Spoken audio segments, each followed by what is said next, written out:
Alors, la semaine dernière, on a vu que les gens venaient à Jean pour se faire baptiser, pour montrer qu'ils regrettaient sincèrement leur péché et qu'ils voulaient changer d'attitude. Et Jean avait annoncé que viendrait celui qui était plus grand que lui. Et donc, à ce moment, arriva Jésus, qui venait de la région de Galilée, qui est venu jusqu'au Jourdain pour se faire baptiser par Jean. Mais est-ce que Jésus a besoin de se repentir? Non, parce qu'il n'a jamais rien fait de mal. Et donc, Jean lui a dit, mais c'est pas moi qui dois te baptiser, ça devrait être toi qui me baptises. Il ne voulait pas baptiser Jésus. Et Jésus lui a dit, mais laisse faire parce qu'il faut qu'on accomplisse ce qui est juste. Hein? Jésus, il voulait montrer son obéissance à Dieu, montrer l'exemple et il va révéler qui il est à ceux qu'il est venu sauver. Et donc, Jean accepta. Et puis, il est là. Donc, il baptisa Jésus et dès qu'il fut baptisé et qu'il sortit de l'eau, eh bien, l'Esprit de Dieu descendit sur lui comme une colombe. Et puis, une voix se fit entendre du ciel disant, « Celui-ci est mon Fils bien-aimé qui a toute mon approbation. » Ça a dû être un moment vraiment incroyable parce qu'on voit ici la présence de Dieu en 3 personnes. Il y a Dieu, le Père, qui parle, Dieu le Fils qui est baptisé et Dieu le Saint-Esprit qui descend. Et ça a dû être vraiment un réel aussi encouragement pour Jésus que maintenant, parce qu'après son baptême, la Bible nous dit que l'Esprit l'envoya dans le désert pour être tenté. Et Jésus obéit. Alors, il a passé 40 jours et 40 nuits dans le désert. Est-ce que ça vous rappelle quelque chose? Oui? Ça me rappelle que quand Moïse et la troupe d'Israélites ont passé 40 jours dans le désert. Oui, même ils ont passé 40 ans dans le désert. Hein? Et comment eux, ils ont réagi quand ils ont manqué de nourriture, quand ils ont été testés? Eh bien, eux, ils se sont plaints, ils ont blâmé Dieu. Mais ici, qu'est-ce que Jésus va faire, lui? On sait qu'il est seul dans le désert et après 40 jours d'avoir jeûné, il a faim. Et le tentateur s'approche de lui.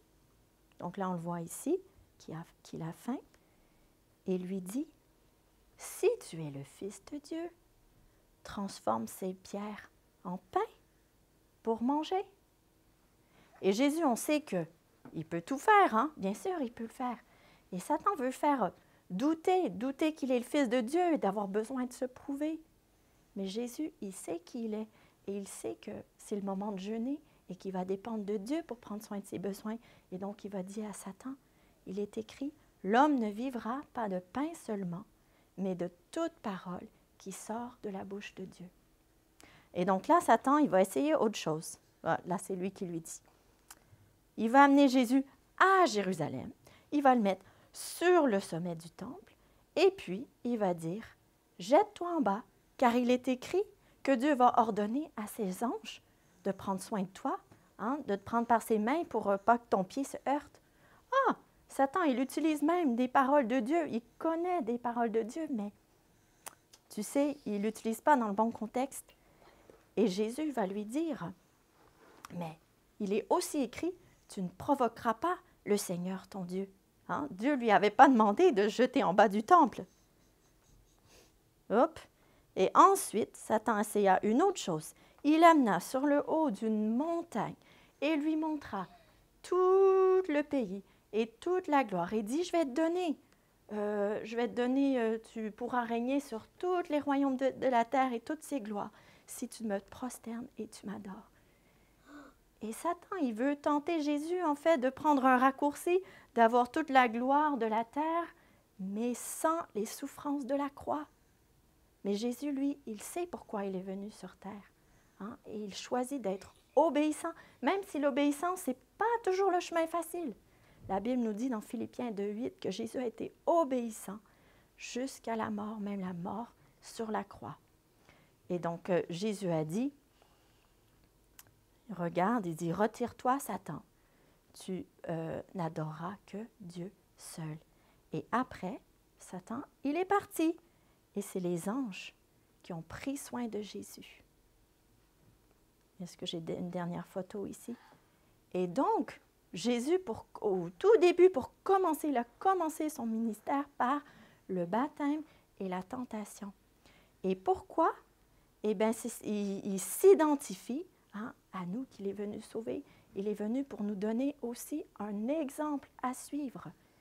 Et en gardant la parole de Dieu dans notre tête, dans notre cœur, ça peut nous aider dans les moments de tentation et surtout, c'est par la force de Dieu que l'on peut résister. Jésus nous montre comment on peut résister et c'est en venant à lui qu'on peut trouver la grâce pour être secouru au moment opportun. Et Jésus nous montre aussi, il a vécu comme un humain et il a vécu les mêmes difficultés, les mêmes tentations que nous, mais sans jamais céder. Et donc, on peut trouver grâce auprès de lui. On prie? Juste quelque chose, j'ai la lumière, une des donc, tu ne lumières vois là, pas très bien. Là-dedans, sur la face de Jésus. Allez, on prie. Seigneur Dieu, on veut te dire merci. Merci d'avoir accepté de venir sur terre pour vivre parmi les hommes. Merci d'avoir été obéissant jusqu'à la croix et d'avoir échangé, Seigneur, nos péchés pour ta justice. Et aide-nous, Seigneur, à vivre pour toi et merci parce que tu nous donnes la force de le faire. Amen.